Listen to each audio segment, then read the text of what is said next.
안녕하세요. 김주사 TV입니다.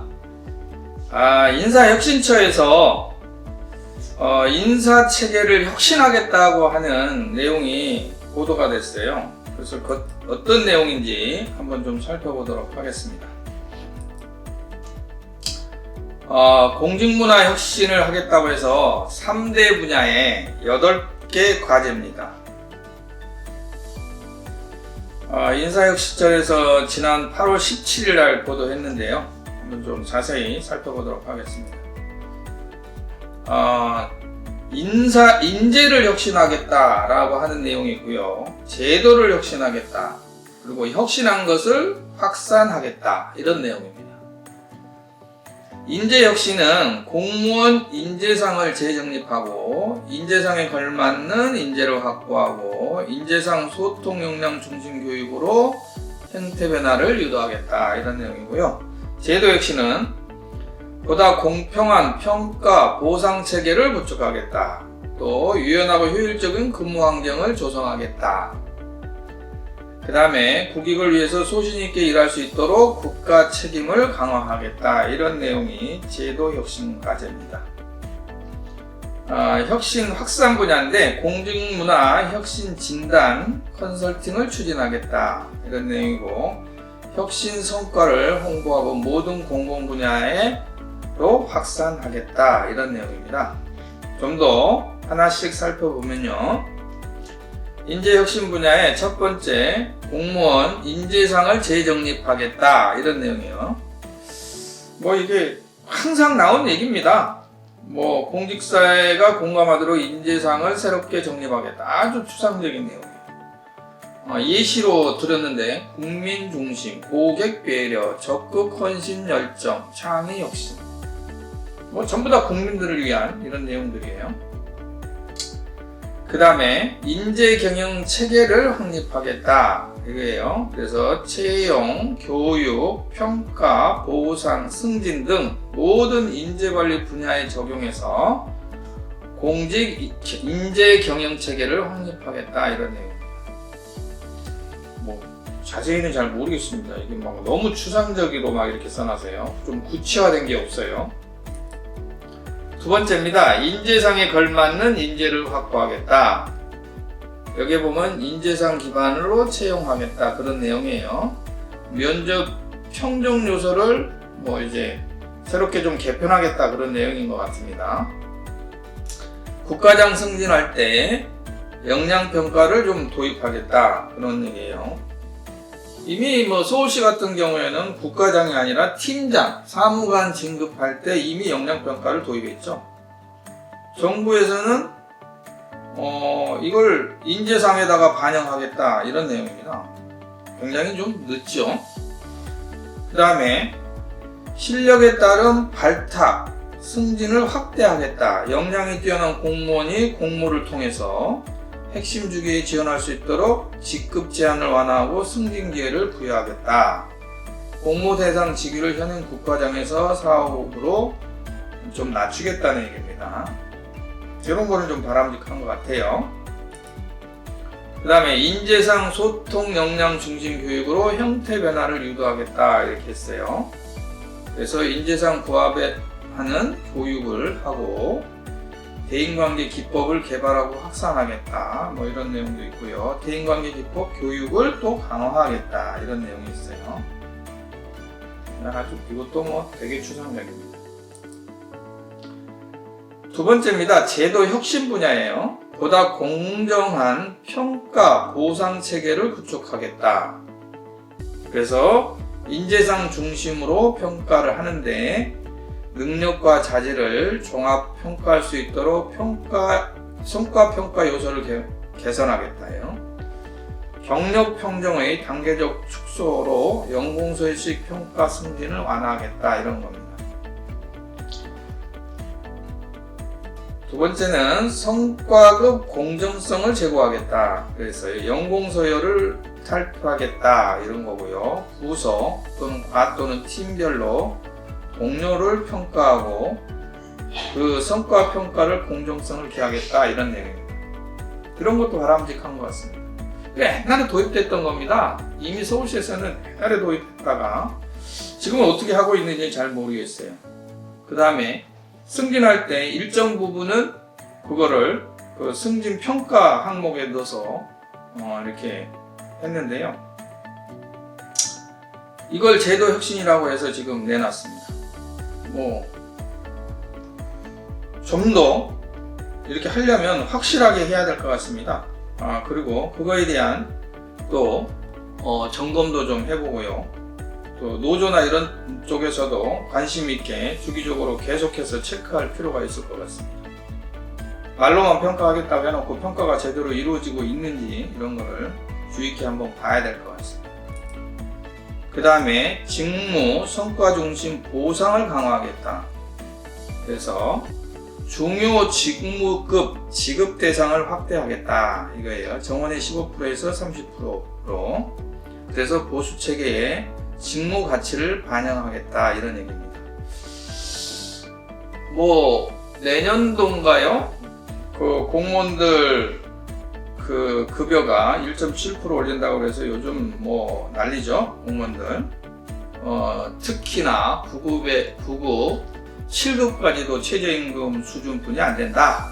이렇게 해가지고 지금 난리인데, 이제 여기에 직무 중요도, 난이도가 높은 직위의 직급별 최대 10에서 20만원씩 지급하겠다. 이걸 잘 선별해야 될 것 같아요. 여기에서도 공정성 시비가 분명히 나올 수 있습니다. 그 다음에 공정한 경쟁 환경 조성, 입직 경로, 성별 등에 따라 보이지 않는 차별 없는 인사관리 여건을 조성하겠다 이런 내용도 있어요. 이런 게 왜 그러냐면요. 9급으로 들어왔냐, 7급으로 들어왔냐, 아니면 고시로 봐서 들어왔냐에 따라서 내부적으로 굉장히 갈등이 좀 있습니다. 그런 것들을 좀 더 주의 있게 보겠다 그런 내용인 것 같습니다. 그 다음에 유연하고 효율적인 근무 환경을 조성하겠다 이런 내용이에요. 그래서 불필요한 야근도 줄이고 업무 집중도를 향상하고 똑똑한 회의도 하고 유연한 근무를 실시하겠다 이런 내용인 것 같아요. 이건 좀 더 구체화가 돼 있어요. 그 다음에 근무 장소, 시간을 유연화하겠다. 굉장히 바람직한 얘기인 것 같습니다. 보면은 근무 장소는 유연근무입니다. 지금은 자택이나 스마트 워크 센터에서 근무를 해요. 유연근무할 때. 앞으로는 스터디 카페나 정책 현장 등에서 근무를 할 수 있도록 하겠다 이런 얘기고요. 이제 근무 시간도 1일 단위만 가능했는데 앞으로는 시간 단위도 가능하도록 이렇게 하겠다. 좀 유연화를 시키겠다 그런 내용 같습니다. 좀 더 바람직한 내용인 것 같고요. 자율근무제 시범을 도입하겠다 이런 얘기예요. 부서장이 사전에 정한 근무 시간 외에 나머지 시간은 유연근무를 자율적으로 사용할 수 있도록 근무 방식을 도입하겠다 그런 내용입니다. 1시간 이내에 시차 출근제 대상 특례 도입 후 운영 성과 등을 고려해서 범위를 확대하겠다 이런 내용이에요. 보통 유연근무들 그렇게 하죠. 공무원들이 9시부터 18시까지 근무를 하는데 나는 8시부터 17시까지 근무하겠다. 또는 10시부터 19시까지 근무하겠다. 이게 앞에 1시간 먼저, 뒤에 또 1시간 늦게 이렇게 퇴근하는 방법이나 또 1시간 늦게 출근하고 1시간 이후에 퇴근하는 그런 것을 이렇게 하고 있습니다. 대부분의 이제 서울시나 구청 공무원들 그렇게 하고 있는데 이런 것들을 좀 더 범위를 확대하겠다는 것을 검토하겠다 이런 얘기예요. 연가 사용 목표제라는 게 있어요. 이거 이미 다 일부 지자체나 이런 데서 다 사용하고 있는 겁니다. 연가들을 잘 안 가려고 하죠. 최근에 들어오는 신규 직원들은 대체적으로 6급 이하 직원들은 연가를 대부분 사용합니다. 근데 이제 6급 이상 되는 이제 중간 간부들, 구청으로 얘기하면 계장, 팀장 또는 5급이면은 과장이죠. 잘 안 갑니다. 그래서 평균적으로 보면요, 연가 사용 일수가 연가들은 보통 재직 기간에 따라 다른데 보통은 10년 이상 되면 다 21일 정도 받아요. 근데 사용하는 게 10일 정도뿐이 안 돼요. 그럼 나머지 11일 정도 남죠? 한 10일 정도 남습니다, 평균적으로. 왜 안 가냐? 요즘 하이직 직원들은 윗사람들 눈치 잘 안 봅니다. 자기가 필요할 때 연가들 다 사용합니다. 근데 6급 이상 되신 분들은 연가를 간다 한들 자기한테 별로 도움이 안 돼요. 사무실 출근하는 거나 집에서 쉬는 거나 별 차이가 없는 거예요. 어디 갈 데가 없다라는 이런 얘기도 들립니다. 그래서 연가들을 잘 안 갑니다. 그래서 연가 보상비를 받기 위해서 연가를 안 가는 경우가 많습니다. 연가 보상비가 9급 같은 경우는 10일 기준으로 48만원, 7급은 86만원, 5급은 140만원 이 정도로 연가 보상비를 받아요. 그러니까 이거 받기 위해서 연가를 잘 사용하지 않는다. 그래서 한 게 연가를 목표를 부처별이라고 되어 있는데 서울시 같은 경우에는 부서별로 연가 사용 목표를 정해놓고 그 부서별로 부서장을 평가합니다. 연가를 많이 가도록 했는데 잘 안 간다. 그러면 부서장 평가에서 좀 마이너스 주겠다 이런 겁니다. 그래서 연가를 좀 권장하겠다 그런 얘기인 것 같습니다. 이미 이 연가에 대해서는 김수사TV가 2021년 6월 21일에 공무원 휴가에는 어떤 것들이 있나 해서 자세히 한번 설명을 드린 게 있으니까 그걸 참고하시면 좋을 것 같고요. 6번째입니다. 국익을 위해서 소신 있게 일할 수 있도록 국가 책임을 강화하겠다. 그래서 위험도 난이도가 높은 업무는 책임보험 보장 범위를 확대하겠다. 좀 바람직한 얘기인 것 같아요.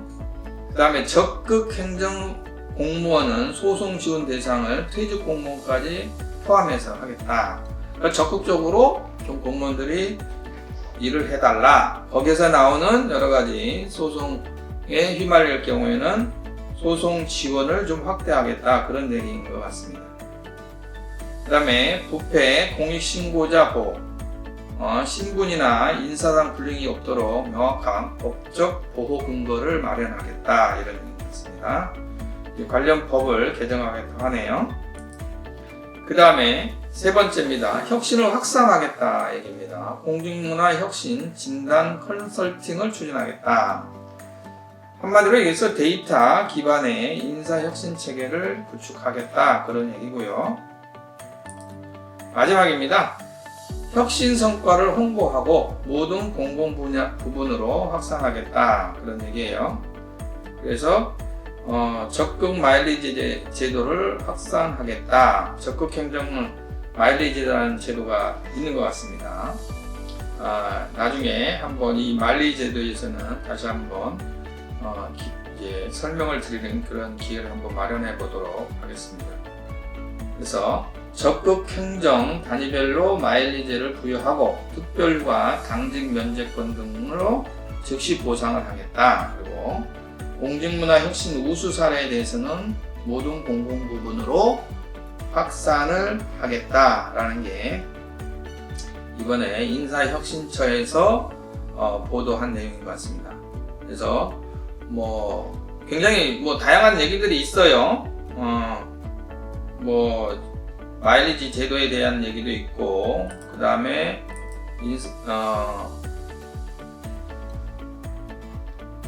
책임보험 보장 부분도 있고요. 그 다음에 연가 사용 목표제를 설정하겠다. 연가를 많이 가도록 이렇게 권유하겠다. 그 다음에 유연근무를 좀 더 확대하겠다. 개선하겠다는 얘기예요. 그 다음에 또 근무 환경도 조성하겠다. 야근도 줄이고, 그 다음에 유연근무에 대한 얘기도 나와 있고요. 그 다음에 보상 체계도 좀 강화하겠다.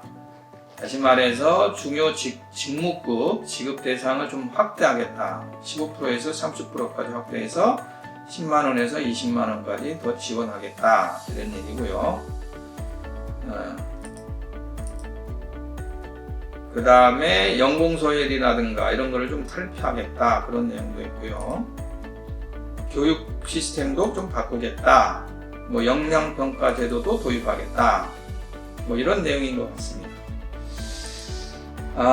뭐 저 보도자료 나와 있으니까요. 인사혁신처에서 8월 17일 날 인사혁신처 홈페이지에 가보시면 보도자료라는 게시판이 있습니다. 거기서 한번 보시면은 자세하게 나와 있으니까 한번 보시고요.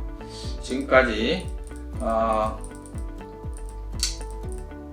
인사혁신처에서 보도한 공무원 평가, 보상 등 인사체계 혁신 내용에 대해서 한번 살펴봤습니다. 도움이 되셨다면 구독과 좋아요, 알람 설정 부탁합니다. 감사합니다.